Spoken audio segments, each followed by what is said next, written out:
Hey everyone, welcome back to my channel. I hope you all are well, safe and blessed abundantly. If you are new here, my name is Noma and this channel is about beauty, careers and lifestyle. Today's video is in the Careers with Noma segment, where we explore different careers, qualifications and real life experiences to help you make informed decisions about your future. This is episode 5 of Careers with Noma, and we dive into the world of business engineering with a specialization in mechanical engineering. So if you're in grade 12, university, or want to change careers, this is the interview for you. Or you're even wondering, what is this career about? What do they study? What do they do? This is definitely the video for you. We'll be unpacking everything from subject requirements, university life, challenges in the field, and career growth. So make sure that you watch until the end to help you decide if this specific engineering is the right one for you. Let's go. Hi, my lady. How are you? Hi, I'm good. And yourself? I'm good, thanks. Please introduce yourself, your qualification, and your hobby. Hi viewers, I'm Gdansia. I'm of Congolese descent, but I grew up in South Africa. So I studied business engineering with a specialization in mechanical engineering, and I studied in Germany at a technical university, just might I add. Yeah, like I said, I'm of Congolese descent, so my parents moved over here in the early 2000s to further their education. So education for me was more so a responsibility. It was not a destination. It was not something I had chosen. You just knew you had to go to school, because I think, especially in a country like South Africa, we know that education is not just education. It's political, it's generational, it's spiritual. True. You know, So that's about it, really. After matric, I left. In my family, it kind of is a tradition that after school, you move over to another country. One thing I will say is my family very much emphasizes not staying comfortable. Like, you have to try new things, be in new environments. And because I grew up obviously in a home where I'm Congolese, but outside I grew up in a South African environment. So I kind of always have been around multicultural environments all my life. But that's pretty much. So I went to study in Germany, and that's it, really. And my hobby, yes. I'm a bit of a fitness freak, so I've always been super active, like playing sports at school, at university as well. I just like anything that has to do with the outdoors, really. That's simply put. Yeah. Well, that's good, because health is wealth, so big ups to you. Thank you. So please explain to me, what is business engineering with a specialization in mechanical engineering? Explain it like in simple terms, because I don't know what it is, and probably the viewers also don't know what it is. Sure. So let me just put it like this. A mechanical engineer understands physical systems, so energy, motion, structures, mechanical manufacturing processes. And a business engineer evaluates different things. So you'll look at a system and think, okay, does this have economic value? You'll look at capital structure and think, is this worth it? You'll look at operational scalability. So we're pretty much kind of looking at the business aspect of the engineering side. So meaning, I don't know, we pretty much look at the operations. If I say so, like, simply put, what I would say is it's mechanical engineering with operations research. That's what I would say. And then how long did it take to complete the qualification? That's a bit of a crazy question. I went to a technical university, and I had a bit of a struggle. I studied in German. So I did a year of German after matric, and I had to do native language. There's like levels to it. So there's like A, B, C, and I had to go up to C. So I had a bit of language issues, but it normally takes most students 6 years, though the degree is 3 years.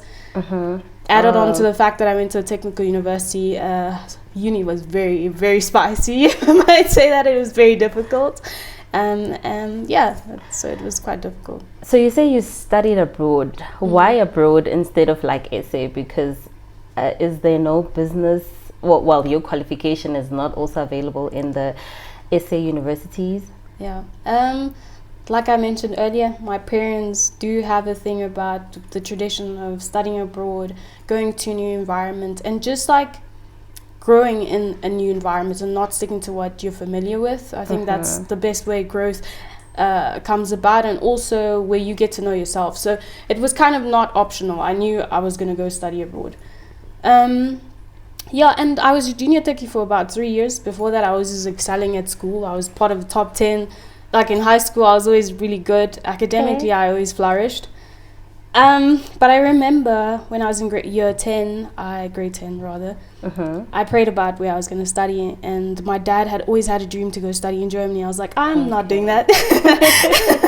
But yeah, it kind of happened really. In grade 11, I applied to universities, and I applied to South African universities. And I remember it was in the ICT center of my school. We had like computers, and we were all sitting with my friends, and my friends were all academic achievers as well. So we kind of all like, we knew we can apply to this. Nerd and squad. Funny enough, I originally wanted to be a chartered accountant, because my mom also did a minor in accounting back in the day. I was like, you know what, I want to be an accountant. And I even did a year of not a year but a month at PwC as a trainee, like trying to see how it is to be an accountant. So going back, I was with my friends, and we're sitting at the ICT center, and mind you, I'm a junior techie, so I'm already in the system. They have my marks, right? It's just a matter of applying.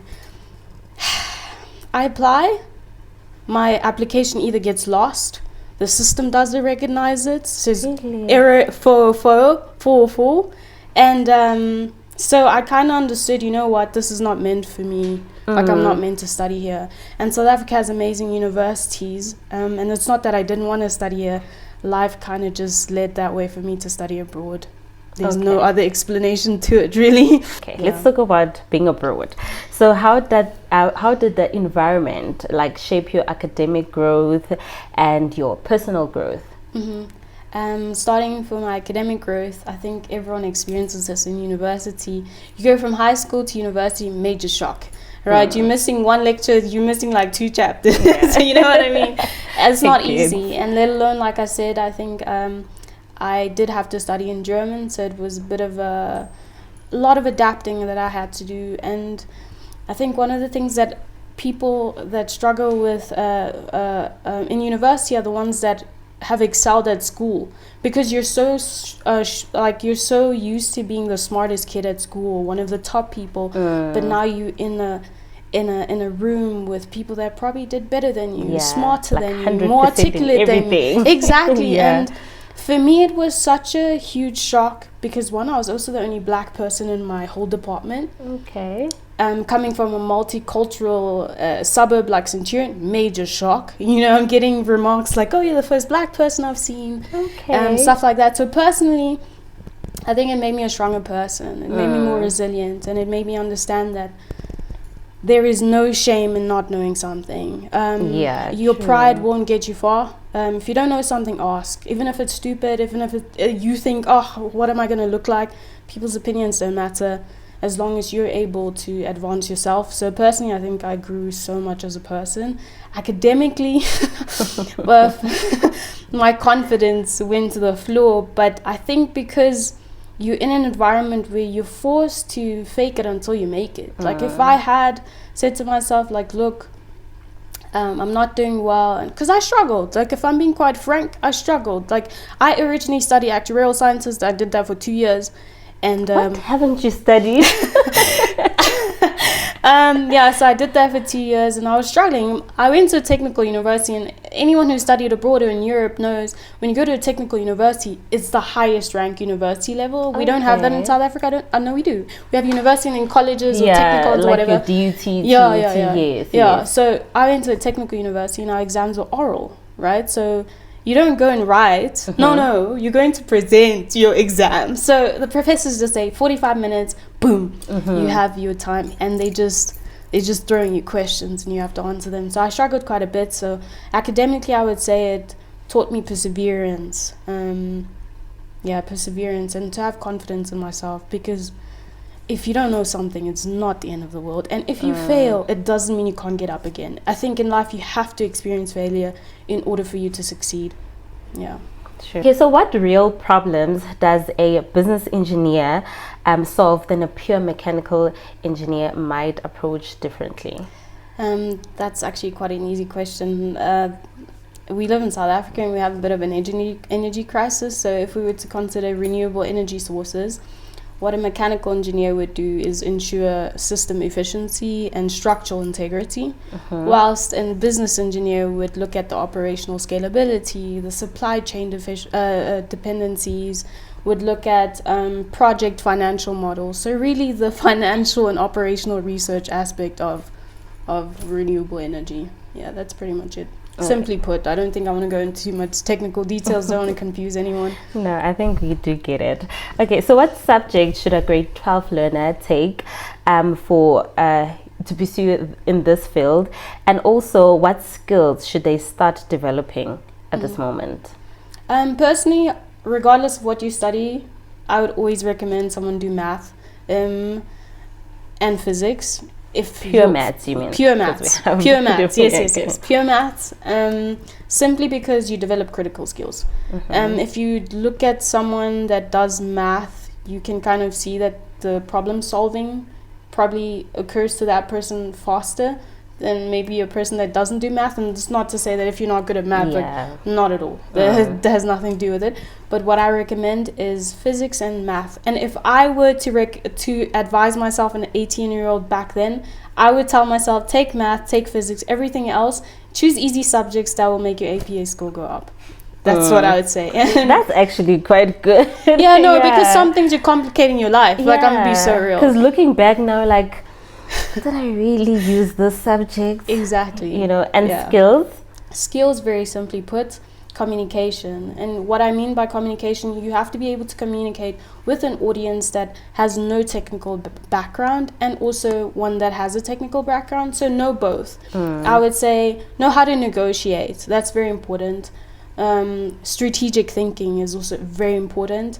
And also for future reference, we do know what the unemployment rate is in South Africa. You can't just be looking at getting a job here in South Africa. You have to think a bit more forward. So what I would recommend is thinking more internationally. Don't just think local, think internationally. That's what So what was the most challenging modules in your degree, technical or business related, and why also? I'll have a long list for this one.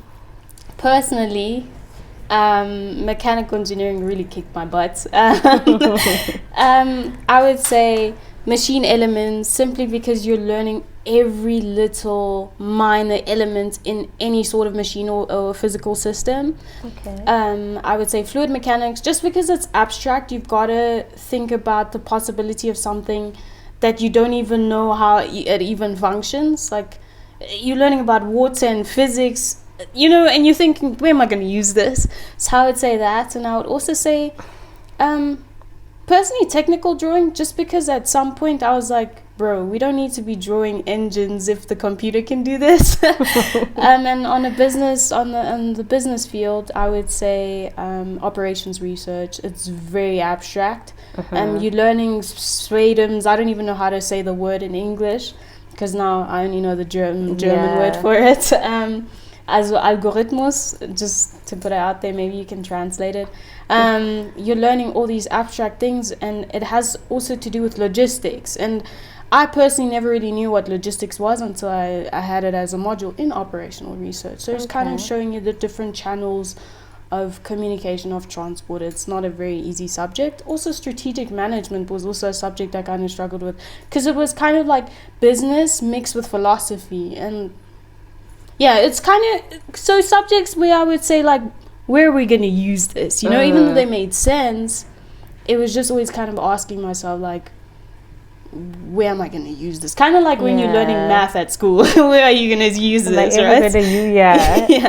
So were the languages in Germany, or what language? Was it not English? No, I was studying fully in German. I did. Is it? How was that transformation? Because you have never studied. What language do they speak in Germany, actually? German. Yeah, you have never studied German, right? No. So how was that? I'm lucky enough because I grew up in a family. My family's, I am Congolese, but I have a very multicultural background at home already. My mom is part Greek and Congolese, and she has all this. So I've always grown up around environments where people speak more like different languages, and then I also had to learn English because English is not my first language. French is. Well, now it's the other way around. Yeah. But it wasn't easy. But I think Afrikaans really did help because grammatically it's very similar. Yeah. German is just a bit more harsh and maybe more intense, but it's I think I have a knack for learning languages pretty quickly. That's what I would say. So I would fit very perfectly in Germany because I did Afrikaans for 9 years as my home language. That's crazy. So I know Afrikaans from top to bottom. Crazy. I don't know how you did that. Pretty easy because I started from creche, like literally. Yeah. So big ups to you as well. All right. So what was the most surprising thing about your first year? I mean, like transition, studying abroad, and tell me about your first day actually. I think I remember this quite vividly. It was weird, I was an international student and I didn't know anyone. Like I think most kids, when you go to varsity, you don't know anyone really.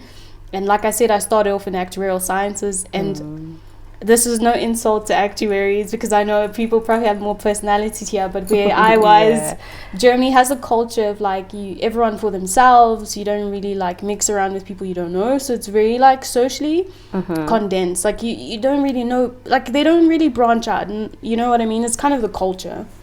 So I didn't really know anyone, and I was also the only black student, so everyone's just staring, and I'm like, and back home for me, staring is rude. But I think it went by as quick as it had started, so I don't really remember it that well, but I remember being the only black person and the only female. There was not that many females studying actuarial sciences when I had started. Barely any. There were like 3 of us. Sure. So, was there any culture shock? Yeah, major. Like I said, the cultural aspect, the friendliness, and like talking to people. In Germany, you don't just randomly walk up to people and you talk to them. It's kind of very much a culture of everyone mind your own business. Really? It's something that one would have to adapt to. So I kind of struggled with that, and for a long period of time I thought I had to become like them so that I could integrate. But I also had the language aspect, so I think I need to better my language skills, so I have to talk to people. And I realized I can't change myself in this environment, but I can continue being myself, and I think the right crowd will find me. So that's what I kind of did. South African friendliness in Germany. That's how I went about it. So how does understanding finance, operations, and strategy give engineers a competitive advantage in the industry? Quite simply put, engineers themselves generate value, but do not have any sort of control in allocating capital, right? So what I would say the advantage is that you can model the risk exposure, you can interpret balance sheets, you can assess the longevity of the business, you can that's pretty much it really. So interpret balance sheets, you can see how assess the longevity of the business, and you can also... That time I thought balance sheets is only for like accountants. No. Not at all. It's not just for accountants. No. You need it in daily life. So I use balance sheets for budgeting. Yeah. Okay. All right. So what industries are best suited for someone in your qualification in South Africa and also globally? Personally, I'm not a fan of like boxing people. I think that just because you go study something at university doesn't mean you have to work in the industry. And just because of the level of critical thinking that one develops in the engineering field, or rather when you study, I would say don't box yourself. Engineering is a mindset, not just a career. So be it that you want to be a consultant engineer, they make quite a bit of money as well. Be it that you want to start a business, or you want to go into oil or manufacturing. I usually recommend people to do manufacturing, specifically when you're doing mechanical engineering, just because manufacturing is the basis of any economy. We can see that as well in Africa. We have the natural resources, but we're not manufacturing enough, and therefore our economic growth is a little bit not stagnant, but it's not growing as fast as other continents, I would say. Okay, I think I like what you say, that you don't box yourself. Yeah, don't box yourself. Yeah, I think that's don't very do that. important. Just because you went to study something in varsity doesn't mean you have to stick to that career path. I have an uncle actually who studied to be a lawyer, but now he's he's pretty much doing everything. He's in mining, he's in all of these things. So don't box yourself, for sure. True. So is the job market competitive for hybrid engineering degrees, and how can graduates position themselves strategically? Yes, it is very competitive. And to be quite frank, when I was doing my degree, my university was pretty strict. What happens is that after a certain number of semesters, because we don't go by, and the university I went to, we didn't go by semesters, by years, but rather by semesters. So you had a maximum of 12 semesters to study, for example. And after your fourth semester, or by your fourth semester, you had to have done a 12-week internship, right? Just because you have your theory, but you have no practical experience, so they made us do internships. And what I would say... Sorry, did you have to find the internship yourself? Or Yeah, you had to find it yourself, simply because of my university was large. There were a huge number of students, and we do have job centers and stuff at school, but you have to go look for it yourself. And I think at a smaller university, they would allocate it to you. I know there are a lot of in Germany that do allocate spots to you, but not my university. Okay. And what I would say is... back to it, network, and do any sort of internship or practical you can find. I know the job market in South Africa is not great, so I'm fully understanding of that. And what I did personally, I couldn't find an internship in Germany because of the bureaucracy part of it. I didn't know about the 4-semester thing, so I called as many companies as I could. I wouldn't recommend emailing, just because a lot of them probably won't respond. But call. Like, if you see a company, no matter how large it is, there will always be someone that's understanding to give you a chance. So what I did was I called a company here in Centurion. I said, hey, I need a spot, and I'm willing to do it for free. Because honestly, my dad always says this, having experience is way more than in the beginning. Get the experience, even if they pay you pennies, because afterwards you'll reap your reward. But for the beginning, just it's okay to get paid pennies. So like I said, network, get as much practical experience as possible, and also try different fields. Like I said, don't box yourself. If you're an electrical engineer and you want to go into AI, do it. Develop data literacy. We are moving into a world as well where technology plays a huge part of our lives. True. Everyone needs to know how to code. Unfortunately, that's the way the world has gone to. So just see what's kind of around in the market and see which skills you can add on. You can always learn a skill. So yeah. Okay. That's what I would say. So what entry-level roles align best with business engineering with the mechanical focus? I would say business consultancy, supply chain management. Yeah. Because we do so much with operational research, it ties into it. So be a project engineer, an analyst. You can be a business analyst as well. We do so much math, and I swear you could probably analyze risks as well, and just analyze a business. So you did actually use your maths in grade 12? Yeah, I did. I did. Funny enough, actually, math in South Africa, the system is not that great, because in Europe, I did some stuff I've never seen in my life. Okay? Yeah. So like I said, supply chain, project engineer, business consultancy, manufacturing engineer as well. Okay. So we're coming to the hot question. I'm sure everyone wants to know this. What is a realistic starting salary range locally versus internationally for this qualification? Well, that's money is always a topic we shy away from, right? A lot. But it really just depends. It can start anything from 350,000 a year and upwards. I think internationally it's quite broad as well, because especially in a country like Germany, such an industrial country, I'm specifically speaking about Germany because I know the situation there. There's not a lot of people studying engineering, and when they are, it's just not a lot of us. Like, that's the reality of it. Usually international students studying engineering. Is it? Yeah. Weird. They shy, because Germany pays you to go to school. If you're a German or an EU citizen, they pay you to go to school because they don't have enough students. Yeah, there's so many different avenues that students can get a qualification in Germany. You don't just have to go to university. You can go to an university of applied sciences. You can do a learnership, and throughout the learnership, they're paying you. They're paying for your rent. They're paying for everything for you. That's so interesting. yeah. Very nice. Yeah. So in Europe, it very much varies, but anything from 45,000 euros upwards as well. Yeah. Okay, so we will have to just calculate that per month. Okay, so how important is professional registration with the ECSA if you plan to work in South Africa? Just for clarification for people that don't know, the ECSA is the Engineering Council of South Africa.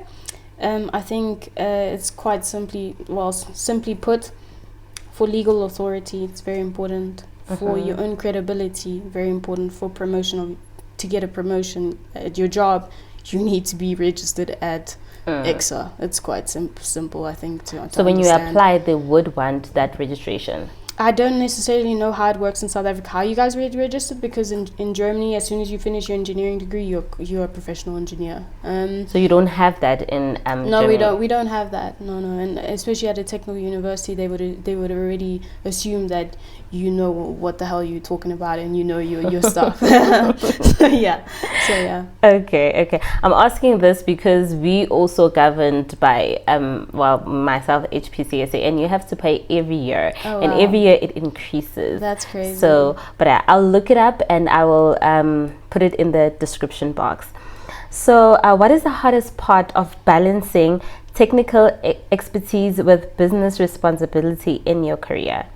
Boy, I think engineers are very precise. They like certainty. And if we're being quite honest with ourselves, business demands no logic. You don't need logic in order to run a business. You need information and a continuation of information. So I think it's what I would say is it's more so complexity of task. You kind of have to mix two different tasks. You have to know, okay, an engineer wants the precise amounts and the exact answers, but in understanding that you have to have a bit of leeway, because in business there's no such thing as everything is gonna go my way. That's not how it not works. According to the book. No, it's not according to the book at all. So that's what I would say. Okay, so can someone with your qualification build their own company, and also what type of ventures would make sense? Yes, you can definitely build your own business. It doesn't take anyone. Anyone can build their own business, but specifically because we're in Africa, I always encourage the manufacturing sector. Go for it. If I were to take an example, Congo has no manufacturing plants for toilet paper. We import all the toilet paper we have, and it's it's an essential good. So I was my brother and I kind of work on a project, even though it's Sing, but which makes sense, right? You guys talked about it, but okay. Yeah. So I would say you can do anything really. You can go into all types of business ventures, be it manufacturing, be it consultancy. I emphasize consultancy and manufacturing a lot because it very much is the future. You're always going to need to manufacture. You're always going to need to consult, quite simply put. True. And if you are an electrical engineer, please find us solutions for renewable energy or whatever. You can also go into that as well. You can also do that as a mechanical engineer. Okay. So last question. So looking back, what would you tell your 18-year-old self before starting the journey abroad? Boy, that's a very heavy question. I think one, I would tell myself it's okay to fail. I'm a very hypercritical individual. When I make a mistake, I think about it for ages. I'm a chronic overthinker. And I actually watched a video the other day where someone was saying that overthinking is wasting your time. If anything, it's making your brain just overheat. And and it's true. So I would tell myself that it's okay to fail, and your pain has purpose, right? I went through a lot of painful experiences that sometimes I cry about it because I'm like, God, like, did I have to go through that? But there's pain in your purpose. There's a story behind your pain, and you have to persevere. And anybody can succeed. You are not a product of your environment. You can dictate that. It's funny because I read something not too long ago that said we ourselves are our biggest critics, and what you think is what is going to happen, right? That's very true. And so to my 18-year-old self, keep praying, stay strong in your faith, because at some point I diverted. My brother calls it like he was actually making a joke, because now I'm attending church quite regularly. He was like, oh, now that you're back to Jesus, you're going to church again. But yeah, so I'd say hold on to your faith, hold on to your family, and life is not always meant to go the way you think it is. You know, the greatest way to think about it is, instead of saying, why did it happen that way, say, I want to know why it didn't happen that way, because I know something greater is on the other side. Yeah. So, yeah, that's what I would say to my 18-year-old self. Okay. So in your next life, would you do engineering again? Absolutely not. Absolutely not. What would you consider though? I think I would still choose a technical degree, just because I'm a technical person. I'm not very like artsy-fartsy. I'm not a very creative person. I'm very like technical.